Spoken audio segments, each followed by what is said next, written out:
Hi, everyone. This is Megan Link with Arion Care. I am our recruiting supervisor, and I am here to talk to you today about our application process.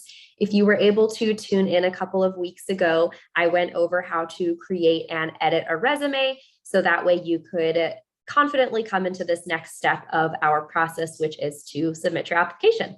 So I'm going to go ahead and share my screen so that you can take a look at what our application looks like. So whether you came through a job board or you were sent this link by one of our recruiters, you should be seeing the job description on the left side and then our application here on the right side.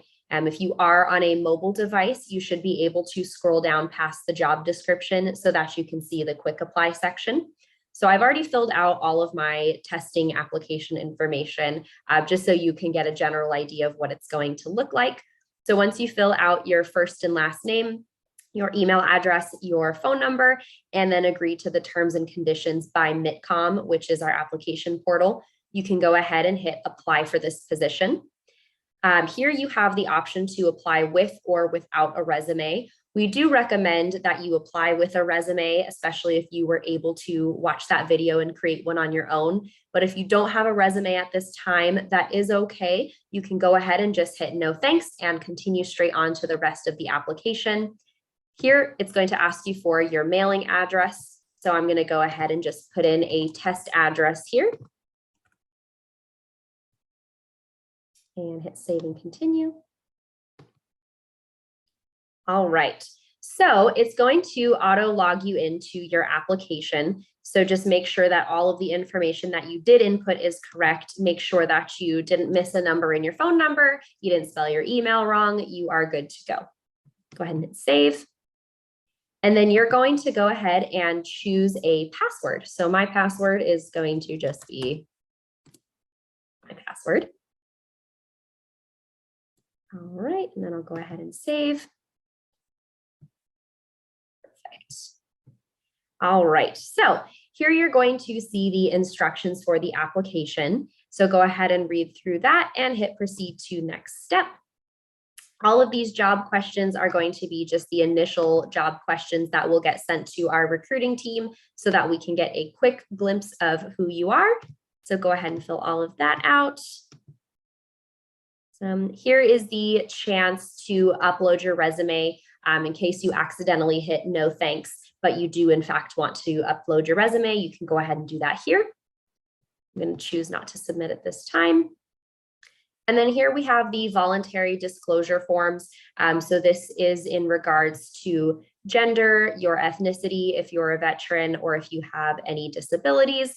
Again, these are voluntary disclosures. So if you do not feel comfortable disclosing this information to us, you're more than welcome to choose not to provide that information. All right, and then just make sure that your name and today's date here are correct. You will not have an employee ID, so there's no need to enter that at this time. Awesome. And then you can go ahead and enter whether or not you have any disabilities, or again, choose not to enter that information and proceed to your next step. So for the source section, this is just asking where you've heard about us. If you don't recall, or if you've heard about us through multiple sources, you can just choose whatever fits best. There we go. And then if you did get a referral from a fellow employee of ours, you can enter their name so that we know who referred you over to us. There we go. All right, so then you'll get to this section where you'll hit submit application. This can be a little bit tricky because it is not technically our full application, but rather just the initial information that we're going to need from you. So once you hit submit application, it'll say application complete and click here to begin. So once you get to the click here to begin button, this is where it's going to ask you for your references, your emergency contact, and additional employment history and information that you're going to need. If you wait a little bit too long, as you can see, it's going to go ahead and just bump you straight into it so that you can go ahead and fill all that information out. If you are unable to do so, if you just wanted to do that quick apply and then move on, with the rest of your day and revisit it later, that's also totally fine. You will get an email from MITCOM, MITCAWM, and you can go into that email, click the link and it will take you right back to this application page where, again, you set your own password and you'll log in with your email address. So right now, I'm just going to go ahead and walk you through what the rest of this looks like. Go ahead and proceed. And then for your employment history and experience, please fill out as much information as you have. For education, again, fill out all the information that you have here. And for your references, we do get a lot of questions about the amount of references and then the type of contact information for those references. Just so everybody is aware, we only require a minimum of 3 references, but we do ask for 5 just because some references may not get back to us in a timely manner or even at all. So we want to make sure that we have all 5 just in case. Again, you only need to fill out those 3. Now, if you don't have one piece of their contact information, so say you have only the phone numbers for the references that you have, that's okay.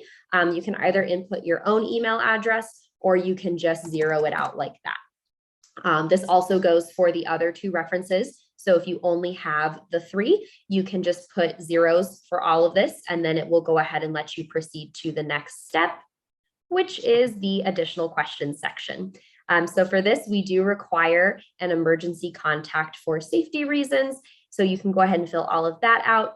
You can fill out any certifications that you might have, and then you will proceed to the final step, which is the disclaimer and signature box. So you'll go ahead and read through all of this, make sure that you agree and comply, and then go ahead and sign with your mouse, or again, if you're on mobile, with your finger. And then you will proceed to the final stage, which is the submit application in full. So once you are done and you have green check marks going all the way down that left box there, there should be a final submit button for you that you can submit and complete. So just make sure that you fill that out usually prior to an interview, but if you're unable to, at least just fill out that first portion with your name, your contact information, and a resume if applicable. If you do have any questions, you are more than welcome to reach out to me or to our bilingual recruiter, Dulce Mendoza, at any time. Our emails are M as in Megan, link, LINK, at arioncare.com, or D Mendoza, DMENDOZA, at arioncare.com, and we'd be more than happy to help you. Thank you all so much for joining me today, and I look forward to the next time that I can connect with you all. Thanks so much.